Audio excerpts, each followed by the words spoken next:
Now, in the Islamic tradition, apostasy, or leaving Islam, if a Muslim abandons Islam, this has historically in Islamic civilization been a very serious offense. This has been considered by most Muslim scholars to be, in fact, a capital offense. Now, this seems to be a major point of non-compatibility with American political ideas. But it's very interesting, because there's also some examples from the life of the Prophet which give us a slightly different picture. When the Prophet was in the city of Medina, which he ruled as basically the chief of the city, a man came from Mecca who became Muslim. His name was Abdullah ibn Sa'd. He became Muslim, and he actually became one of the scribes of the Prophet, so he would write the Prophet's messages and things, because the Prophet Muhammad was illiterate. And eventually he decided he didn't like Islam anymore, and he went back to Mecca. He abandoned Islam. He said, I'm not Muslim anymore. He went back to Mecca. He wrote nasty poetry insulting Muslims and insulting the Prophet. Later on, he became Muslim again. And in fact, after the Muslims conquered Egypt, he was made the governor of Egypt. This does not seem to concur with the apostasy as a death penalty offense narrative that I just gave you. Not only did he apostatize, but he became an enemy agent against the Muslims. And later on, not only was he accepted back into Islam, but he was made a governor of a major province. This is very interesting. During the life of the Prophet, and during the early years of the Muslim community, I can't think of any person who was actually killed for leaving Islam.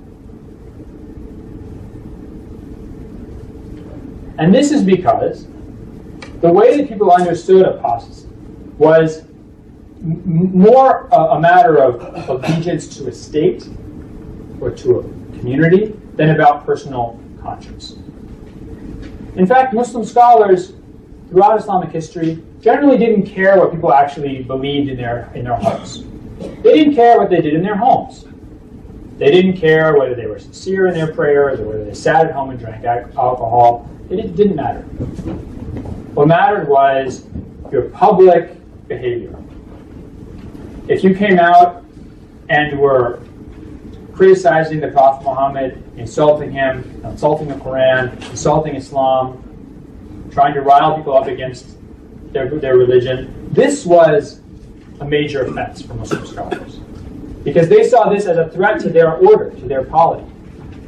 It wasn't a matter of personal conscience. So this has led many Muslim scholars in the modern period, Muslim scholars today, and I'll give you some names, very influential scholars like Yusuf al-Qaradawi, like Sheikh Ali Jumu'ah, the Mufti of Egypt, and others, to say that we have to distinguish now in a world where allegiance isn't to a religion. If you lived in medieval Europe in the 1200s, you belong to Christendom. You're a Christian, first and foremost. If you lived in the Muslim world in, let's say, Syria in 1300, your identity was a Muslim. You lived in the abode of Islam. That was the chief polity to which you belonged. And leaving that religion was almost an act of treason to that polity. Now we don't live in a world like that. Now we live in a world in which religion is a private matter, in which one's loyalty is, or one's identity is determined mostly by your nation state, maybe by your city or by your culture. And in this case, there's no reason to treat apostasy so severely. So in a lot of ways, the apostasy that Muslim scholars considered so dangerous is more similar to maybe high treason today.